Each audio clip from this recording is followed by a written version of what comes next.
And they've got very, very sophisticated technology. We're also using very sophisticated satellite technology right now to try and anticipate the danger ahead. And I think we should take those warnings very, very seriously. We're encouraging people to get to high ground.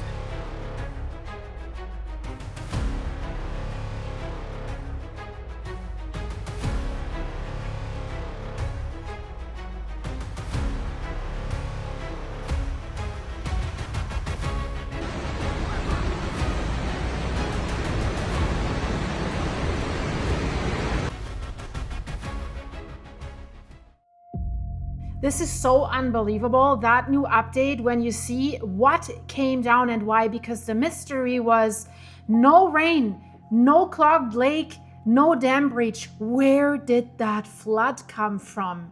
Now we see what happened, and when you see the satellite images, the before and the after, this will blow your mind. The disaster in Nepal is not over yet, because more is about to come down if it is unfortunate, because there is way more up there. More than 390 people are now confirmed lost, guys. This is terrifying. More than 1,400 people are still missing across Nepal and Tibet. So this is a large number of people, and we know how this goes. Hundreds of people have been injured by that catastrophic flood. That is absolutely the images. I have new videos that just came out. Entire communities have been buried or swept away by this, and the rescuers, they're still trying to reach the valleys, remote valleys, steep terrain in this area, Himalayan mountains, many tourists in that area. We have roads,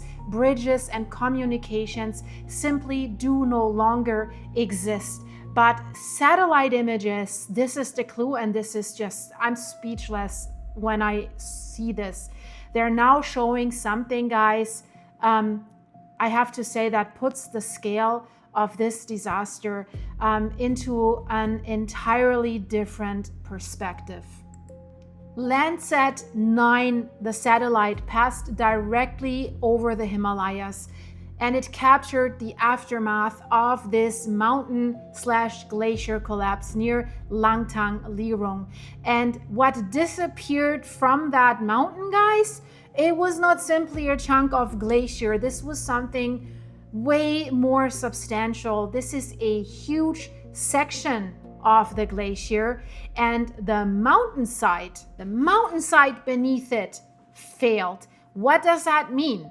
The collapse began at roughly 17,000 feet above sea level, and then a mass plunged more than 3,900 vertical feet, around 3/4 of a mile, 1 kilometer, towards the valley floor below. Can you imagine that? Some of the newest satellite analysis, and I'm showing you the before and after here, suggests that the failure continued through underlying bedrock as well. So not just the overlying glacier. So this was not simply ice sliding downhill. It was basically part of the mountain appears to have failed. The mountain was coming down underneath the glacier, and then it has carried the glacier with it. Preliminary reconstructions of this give us another number that is, guys, it's almost difficult to comprehend when you hear this. The collapsing mass may have reached roughly 115 to 118 kilometers per hour as it approached the border region. That's around 71 to 73 miles per hour. That speed. Of course, the estimate is still preliminary, and it appears to have been reconstructed indirectly from the timing of the damage to hydrological monitoring stations. So I would not treat it as the final measured velocity, but if that estimate holds or anywhere near that, this wasn't material slowly sliding down a mountain. This was an enormous high density mass, guys, accelerating through a confined, we have to call it Himalayan valley or highway, at highway speed. And to set that in comparison, and velocities in that range begin to overlap with the lower end of speeds that we're seeing in some pyroclastic density currents. Can you imagine that? We're talking about pyroclastic flows of volcanic eruptions and that you can't outrun them and how dangerous they are. Now imagine this coming down towards you in this narrow valley that is basically like a highway for it to accelerate. And of course, how it is with mountain valleys. Where do people settle? They settle along the rivers, down the mountains, where is the lowest spot because you can build a highway there. That's where they built their settlements, their homes. That's why this is so catastrophic. But of course, what happened here wasn't volcanic. But from the perspective of somebody standing downstream, the important similarity, guys, and you know that if you watch my channel, it's terrifying. A dense, fast-moving mass filling up the valley and leaving almost no time to escape, no time to run. And that brings us to the building that has become, in this disaster, one of the most defining images. It's at the Lirung border crossing. There's enormous quantities of debris that is now covering the area where people were running only seconds before that flood surge arrived. So buildings, buses, roads, and infrastructure simply disappear beneath that material that looks like concrete. And that image gives us only the downstream end of the story, because the whole scar, if it is visible from space and it is much farther upstream. The source lies around the northern side of Langtang Lirung. It's basically high above the drainage that eventually feeds the Lhende Khola river. So researchers that are now studying the satellite imagery, they say the failure involved the lower portion of a glacier that is near the mountain. But a clearer imagery that we now have has now revealed, guys, there's something way more serious. The glacier may not have been the structure that failed first. This is changing. That story keeps changing. First, we thought it's the magnitude 4.4 earthquake that triggered a landslide. Then the USGS reversed it and said, no. This was a magnitude 5.2 landslide. The landslide was first and then created the earthquake. Well, by breaking off and landing, falling that 1 kilometer, almost a mile down, it created the seismic waves. There's lots of seismic stations in the area because this is earthquake-prone country. So in this image here, the star, you see the epicenter and you see the historic earthquake. So thinking that this might be an earthquake is not far off. But again, I said the clearer image has now revealed a bigger problem, way more serious. The glacier may not have been the structure that failed first. This is a bummer because if the bedrock beneath it collapsed, that's a bigger story. It's a crucial distinction, and I will tell you why. A glacier, we know it can detach because the ice itself becomes unstable. We've seen this in Bhote. Glacier detaches, falls on rocks, and then everything comes out. But if the rock foundation underneath the glacier fails, we're dealing with a much larger structural failure of the mountain. And that also changes the biggest question in the room that I'm getting constantly right now from you in the comments as well. How much did actually come down? So the scientists still do not have a final volume, but it seems it was way more than the glacier. It was not simple to determine that, right? A few thousand tons of ice. Satellite experts are now describing a failure involving millions of cubic meters of rock together with an enormous volume of glacier ice and loose mountain debris that it takes with it. So one preliminary scientific assessment puts the rock component alone in the several million cubic meter range. Do you know how massive that is? That basically translates into hundreds of millions of cubic feet of material before we even include all of the glacier ice. and the sediment and the water that came down with it, that became incorporated farther down in the valley. And that explains why this event kept becoming larger as it was traveling down the valley. The original collapse didn't have to contain everything that is visible in the flood videos. It only had to start the process. So once the falling mountain entered the valley, and we have to say the mountain entered the valley, it began incorporating material that was already sitting there. Loose sediment was picked up, and then ice fragmented. We have river water that became incorporated in all of that. And then, that flow scoured the valley floor and the banks that are there. And every additional ton of material became part of that gigantic, unbelievable moving mass.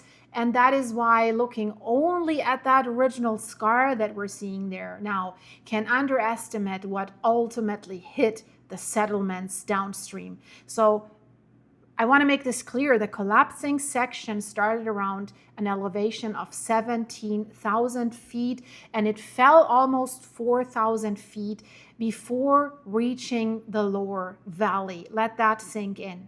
And then it continued to come down the drainage towards the border, towards the Lhende Khola that lies roughly, we have to say, 12 miles, around roughly 20 kilometers upstream of the main Nepal-China border crossing that is there. So by the time that this surge arrived at Gairong and Rasuwagadhi, it had already undergone an enormous transformation. So enormous, it's hard to fathom that. But this also explains something that bothered me from the beginning. So the videos that we see, they don't really look like a normal floodwater, right? The front looks incredibly dense, and it behaves more like a moving mass than like a normal river flood would look like or behave. And that is exactly because by then it was carrying enormous quantities of suspended sediment, of broken rock and glacial debris, and the flood became a debris flow. And in a narrow valley, that matters enormously. And I want to make the comparison to Bhutan just for a short second, because Bhutan, it fell down and it landed right away in the valley and it stayed there. But you see the enormous amount of mass. So imagine that this mass that was already catastrophic level would have a highway through narrow valleys with steep mountain slopes to accelerate and to carry even more material. Can you imagine now how catastrophic, how enormous this thing is that came down here? So narrow valley, this is so important. There is not enough room for the material to spread out. The valley walls keep confining it, and that accelerates it. So instead of losing energy across like a wider floodplain, the mass is simply forced down a narrow corridor. And that is why that destruction that we're seeing here can continue for miles, 4 miles. So by the time that this event reached the wider Trishuli system down there, the tide gogs recorded the river rising by up to around 30 feet. Guys, that's tsunami wave territory. And that happened in approximately 30 minutes. A river rising 30 feet in 30 minutes. Several gogs were damaged or destroyed by that massive flood, so when the surge was moving through. And now, I want to get to the question that is so important for today's video, because now knowing how much came down, it is horrifying, absolutely horrifying. But knowing how much could still move is way more important. And right now, there is no credible scientific number saying that another specific percentage of the Langtang Lirung mountain will collapse. I mean, nobody can look at a satellite image and honestly say another 500 meters, another half a mile is going to come down, or another 10 million cubic meters is going to collapse or will definitely fail. But what we can see right now is that the landscape has just undergone a very, very large structural failure. We have fresh bedrock that is exposed right now, and the glacier has been fractured. So huge quantities of unstable debris now occupy extremely steep terrain. And then now water is beginning to interact with that material. So what does that mean? That means the danger right now isn't limited to another enormous collapse from the original scar. Material that already fell can move again. Fresh deposits can slump. That is so dangerous. We could have smaller rock ice failures that could enter the valley again, and then river channels can become blocked repeatedly, basically damming the water. The Chinese authorities on the Chinese side are explicitly warning about secondary disasters, including further landslides and flooding resulting from this. And that leads to the most important development since my last video. A new natural barrier lake has formed upstream. This is not a concrete dam. This is not man-made, guys. This is not an engineered reservoir. It is water that is trapped behind debris created by this enormous mountain failure. And China's Ministry of Water Resources has said that the lake already contained roughly 2 million cubic meters of water. That's what's already in there. That's about 71 million cubic feet, or approximately 528 million US gallons. And if we now have severe weather, this could add another 3 million cubic meters over the following several days. Imagine that. That's another 106 million cubic feet, or almost 800 million additional gallons. This is how massive this is. So if all of that expected inflow were retained, that system could involve roughly 5 million cubic meters, guys. That's what I'm worried about, around 177 million cubic feet, or approximately 1.3 billion gallons of water. That does not mean 1.3 billion gallons are going to suddenly burst downstream. Hopefully not, but that distinction is extremely important because, of course, water can spill gradually, right? There can a channel erode through the blockage. We've seen this in landslides. Without a catastrophic failure, part of the lake can drain. Yes, the barrier can stabilize. But the Chinese authorities have nevertheless assessed the danger of a sudden breach as, listen to this, it's high. The danger is high. And the monitoring teams are now using hydrological instruments. Also, like they're flying over this area with drones and they're doing terrain surveys. They want to watch how the lake and the barrier are evolving. And there's a good reason that they're taking this so seriously. The disaster that we just watched, guys, this has already demonstrated that the debris that is coming down from this collapse is capable of choking, damming major river channels. Because that's what happened before the flood came down. That strengthens the evidence that we could have temporary natural dams and that they played an important role in the original flood as well. Because when we're dealing with a mass of ice and rock and that enters a confined river, it can create a barrier extremely quickly. That's the problem. And then the water backs up behind it. Of course, if you have a flowing river, right, the pressure increases enormously. And then, of course, water begins eroding this debris. That is still loose debris. And then, depending on the composition of that barrier, the failure can happen progressively or extremely suddenly. The extremely suddenly is what we're all worried about. The immediate danger is therefore, we have to say, not simply, yeah, another giant section of Langtang Lirung mountain is falling off tonight. The more immediate danger right now may already be sitting at the bottom of the mountain. That's the real danger. That's the issue. Millions of tons of fresh debris and a damaged river system trying to cut new channels through it.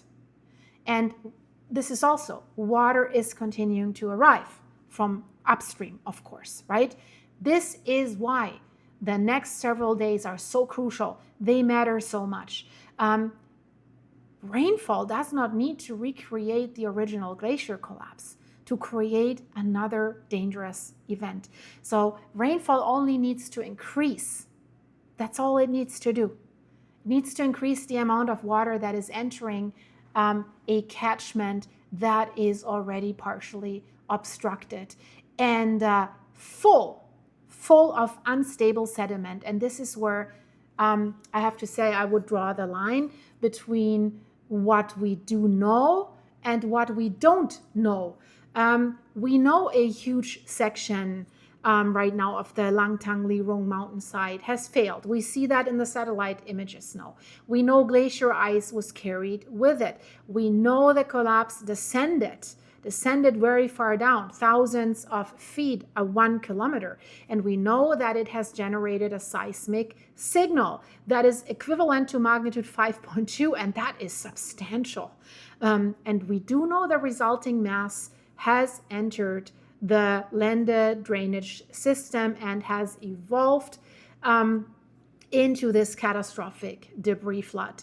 So right now, the scientists still do not know exactly how much of the remaining mountainside is actually unstable or has lost support. And that may ultimately be, I would say, the most important unanswered geological question, right? That can change the story because the scar that the Landsat 9 satellite can now see from space is more than just evidence, right? It's more than evidence of what just happened on August 26. It is also the new starting condition for everything that happens next. It's a mountain that looked one way 2 days ago, as we see in the satellite image, now has a completely different geometry. Its glacier has been torn open, its bedrock has been exposed, and its drainage has been, we have to say, rearranged. That changes a lot. Below it, we have a river system that is filled with fresh material that wasn't there before. So I'm not watching this area because we have a guaranteed second catastrophe. It's not guaranteed, right?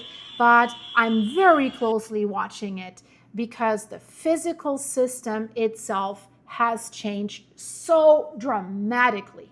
And for me, guys, the next warning sign is not another seismic signal to me. It may be quieter this time, much quieter. A dammed lake rising behind this loose debris. And until the barrier that is holding it back can no longer carry the load, that is the part of this disaster that might come next. That is still unfolding. This is not over. This is not over, guys, and I'll keep you updated.